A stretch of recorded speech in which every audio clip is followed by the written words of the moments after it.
बारिश का मौसम हो या गर्मी का मौसम हो या सर्दी का मौसम हो, कई बार कई लोगों को खुश्की की वजह से या फिर बारिश का जो इन्फेक्शन है इसकी वजह से शरीर में खुजली होने लग जाती है।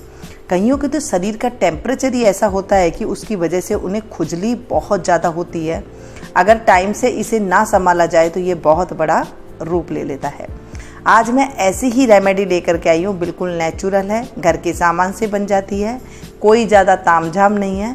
इसे आप ज़रूर करें। अगर आप दवाई ले लेके थक गए हैं तो आप इस रेमेडी को ज़रूर एक बार आजमाएं और आप देखेंगे इससे बहुत जल्दी आपको फ़ायदा मिलेगा।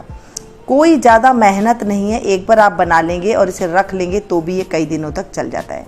अगर आपको दाद की समस्या है, कहीं पर खुजली की समस्या है, कहीं पर जैसे पानी वगैरह रह जाता है शरीर में, उसकी वजह से भी लाल लाल जो है खारिश होने के मन करता है कि हम इसे खुजाएं, और वो क्या होता है नाखून में लग जाती है। उसके बाद आप दूसरी जगह हाथ लगाते हैं तो वो दूसरी जगह भी वो चीज़ जो है पनप जाती है। खारिश की बीमारी तो ऐसी होती है, फिर बाद में जो है किसी के साथ अगर आप हाथ लगा देते हैं तो उसे भी होने की संभावना रहती है। एक जगह से दूसरी जगह से जो है वो पूरे शरीर में हो जाती है, फिर आम जो होते हैं घर में उन्हें भी हो जाती है। उसके लिए मैंने सबसे पहले यहाँ पर करेला लिया है। दोस्तों, करेला हमेशा मिल जाता है। मैं आपको 2 तरीके से रेमेडी बताऊंगी, आप इसे 2 तरीके से फ़ायदा उठा सकते हैं। मैंने यहाँ पर करेले लिए। आप करेले मोटा हो, छोटा हो, पतला हो, हरा हो, कैसा मर्जी हो आप इसे ले सकते हैं। कोई इसमें इशू नहीं है कि आपको कैसा करेला लेना है, ठीक है। एक करेला हम लेंगे, बस इसी करेले से ही ये रेमेडी बन जाएगी। लेकिन ये करेला की जो रेमेडी मैं आपको बताऊंगी, जैसे मैंने कहा कि आपको 2 तरीके से बताऊंगी, ये कब लगाना है, किन लोगों को लगाना है और किन लोगों को नहीं लगाना है, ये सारी बातें मैं आपके साथ शेयर करूंगी। करेला ले लिया, इसे हम अच्छे से वॉश कर लेंगे। पानी के अंदर डाल करके इसे आप थोड़ी देर छोड़ दें ताकि जो इसमें थोड़ा बहुत हो वो अलग हो जाए, जो थोड़े से कीटाणु वगैरह होते हैं। पानी से अच्छे से वॉश करने के बाद आप इसे पोंछ लें या फिर इसे ऐसे ही आप जो है आगे से पीछे से इसमें से काट सकते हैं। छोटी छोटी सी इसकी हम फाँक तैयार कर लेंगे, कोई इसे छीलना जरूर नहीं है। करेला आपको पता है कितना फ़ायदेमंद होता है, हमारे शरीर में से जहर निकालने का ये काम करता है। मैंने यहाँ पर जो छोटे छोटे करेले थे तो यहाँ पर मैंने 2 करेले ले लिए हैं और इन्हें छोटी छोटी फाँक में मैंने काट लिया है। जो करेले की स्किन होती है ना, जो छिलका होता है, ये बहुत ज़्यादा फ़ायदेमंद होता है, आपको पता है। और जो शुगर की बीमारी होती है वो उसमें उन्हें ज़्यादा करेला का रस पीने के लिए कहा जाता है ना। अब हम इस जो कटे हुए फाँक है इसे हम मिक्सी के जार में डाल देंगे और इसमें 3 से 4 चम्मच में पानी डालेंगे और इसे बिल्कुल अच्छे से इसका पेस्ट बना लेंगे। चटनी का जैसा मैंने इसे पेस्ट बना लिया है, कुछ भी इसमें मैंने नहीं डाला है, थोड़ा सा पानी डाला और इसे बस पीस लिया। हो गई ये रेमेडी तैयार। अब इस रेमेडी को किन्हें लगाना है किन्हें नहीं लगाना है ये भी मैं आपके साथ शेयर करूंगी। पहले आपने करेले को बना लिया। अगर आपको ज़्यादा खाज खुजली हो गई है, किसी भी तरह की आपने दवाइयाँ ले लेके देख ली और वो आपको नहीं फ़ायदा हो रही है, तो ये रेमेडी आप अपनाएं करेले वाली। अब यहाँ पर है ये कपूर, ये है देसी कपूर। ध्यान रखिएगा, कपूर भी 2 तरीके से आता है। एक होता है पूजा वाला कपूर और उससे भी एक जो पंसारी की दुकान में होता है वो देसी कपूर होता है, वो ज़्यादा फ़ायदेमंद होता है। आप देखेंगे ये कपूर को आप इस तरह से हाथ से मसलेंगे तो ये इस तरह टूट जाता है। वैसे आपने सुना ही होगा, कपूर को अगर हम तेल में मिला करके लगाते हैं तो सर में अगर डैंड्रफ होना तो वो भी दूर हो जाता है। ऐसे ही ये कीटाणु होते हैं, जब हम कपूर से के साथ लगाते हैं तो ये कीटाणु पनपते हैं ना शरीर के अंदर दाद खाज खुजली के रूप में, ये इससे दूर हो जाते हैं। तो कपूर को हम इस तरह से ही मसल लेंगे। ज़्यादा कपूर लेने की कोई ज़रूरत नहीं है, आपने इसे कूट भी सकते हैं। आप इसे कूटने वाली से, जिसे हम अदरक वगैरह कूटते हैं, बस इतना बहुत है।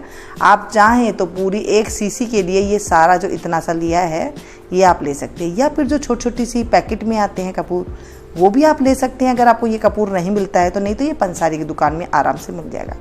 ये जो एक बोतल है, ये आधी बोतल तेल के अंदर इतना जो मैंने कपूर लिया ये बहुत है। वैसे आप डालिए, इसे हिला दीजिए। ये बन के जो है एकदम बढ़िया, आपके अगर डैंड्रफ कहीं पर है या फिर थोड़ी थोड़ी कहीं पर खाज खुजली है, आप इसमें आराम से लगा सकते हैं और बहुत बढ़िया है। मैं पूरी बोतल में डाल करके नहीं दिखाऊंगी, मैं थोड़ा सा ही आपको बना करके दिखाती हूँ। ये देखिए इस तरह से ये मिक्स हो जाता है। अच्छे से जब आप बोतल में इसे डाल लेंगे और इसे आप हिलाएंगे ना, ये बहुत अच्छे से मिक्स हो जाएगा और ये कपूर वाला तेल बन जाता है। बाजार से वैसे कपूर वाला तेल भी आता है, न जाने उसमें क्या क्या चीज़ डली हुई थी। आप अपनी आंखों के सामने बनाइए, घर पे बनाइए, बहुत ही फायदेमंद होता है। तो इसे हमने अच्छे से मिक्स कर लेंगे। जैसे मैंने कहा कि बोतल में या फिर कोई शीशी में आप डाल करके इसे हला करके इस तरह से पेस्ट बना लें। अगर आपको ज़्यादा दांत खुजली है यानी कि ख़त्म नहीं हो रही है, तब आप इसे थोड़ा सा कम तेल डालें इसके अंदर, नहीं तो आप इसमें फुल एक बोतल के अंदर जितनी मैंने आपको डली दिखाई है, यानी कि जो एक पैकेट में आता है ना, एक पैकेट बहुत है, बस इतना ही डालना है, ज़्यादा नहीं डालना है, नहीं तो इसमें से जो है बहुत ज़्यादा खुशबू आती है। अब आप देख रहे हैं ये जो तेल है ये बन करके ऐसा तैयार हो जाएगा। आपको कहीं पर भी दांत खाज खुजली है, सिंपल दांत खाज खुजली है, तो आप इसमें लगा सकती हैं। ये बेनिफिशियल है क्योंकि बच्चों को अगर आप ये लगा देते तो भी, अगर आपको ज़्यादा है तभी आप लगाए, वरना इसका इस्तेमाल ना करें। यानी कि करेले का इस्तेमाल आप ना करें। करेला जब ज़्यादा आपको हर तरह से, जब आपको दवाई वगैरह लेकर के निराश हो गए हैं, तब आप करेला का पेस्ट डालें, ठीक है, ऐसे ना डालें। मैंने 2 रेमेडी आपको बताई है ना। पहले तो आपको बता दी कि नारियल के साथ आप इसे लगा सकती हैं, नारियल के तेल के साथ, और अगर ज़्यादा है या फिर जल्दी आप करना चाहते हैं सही, तो आप इसमें से ये करेला डाल दें। करेला वैसे कोई ख़राब चीज़ नहीं है क्योंकि हम इसे खाते हैं, तो इसे लगा लेते हैं तो कोई दिक्कत वाली बात नहीं है। जो चीज़ हम खा सकते हैं उसे हम लगा भी सकते हैं शरीर में। बाजार में अपने मल्लम लगाते हैं, न जाने उसके अंदर क्या क्या चीज़ डाली हुई है। आप इसे एक बार इस तरह से उंगली में ले करके जहाँ पर भी आपको है खारिश खुजली, आप इसे इस तरह से लगा दीजिए। बस थोड़ी देर लगा लें और आप इसे 15 से 20 मिनट लगा करके आप इसे पोंछ करके देख लीजिए। अगर आपको आराम थोड़ा मिलता है तो आप इसे लगा करके थोड़ी देर और रख सकते हैं।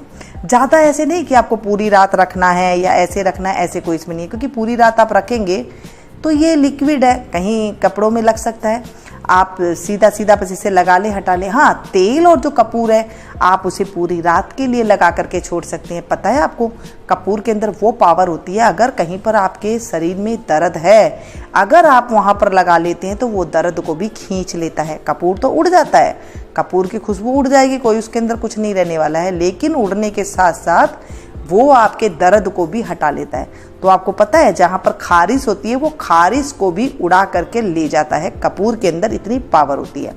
करेला, जो कि स्किन के अंदर जितनी प्रॉब्लम होती है, शुगर के जितनी प्रॉब्लम होती है ना, किसी रूप में भी अगर शरीर में कहीं खून की वजह से कोई कमी है, खराबी है, तो वो वहाँ से इसे खींच करके ले आएगी। ये जो रेमेडी है ज़बरदस्त है, कोई ऐसी नहीं है। इसे बिल्कुल आप लगाएं, बेफिक्र होकर के लगाएं, कहीं पर भी आपको है उसे खुश मिले। ध्यान रखिएगा, कई बार हम शरीर में पानी छोड़ देते हैं, जैसे टॉवल से अच्छी तरह हम पूछते नहीं हैं, तो तौलिए से जब आप रगड़ करके अच्छे से सुखा करके बदन को पोंछेंगे, उसके बाद आप कपड़ा पहनेंगे, तो ये प्रॉब्लम कम होती है। जहाँ पानी रह जाता है या फिर पसीने की वजह से या फिर धूल मिट्टी की वजह से कई बार ये चीज़ें पनप जाती है। आप इस तरह से लगाएं और आपको फ़ायदा हो तो आप ज़रूर जो है इसे आप कमेंट्स बॉक्स में लिखिएगा। ये जो मैं जानकारी आपको देती हूँ, ये जानकारी बिल्कुल यूज की हुई है और बहुत ही ज़्यादा अच्छी है ये। तो ये रेमेडी आपको कैसी लगी आप ज़रूर बताएं। मिलती हूँ फिर से एक नई वीडियो में नई रेसिपी के साथ, और आपको क्या रेसिपी चाहिए ज़रूर बताएं।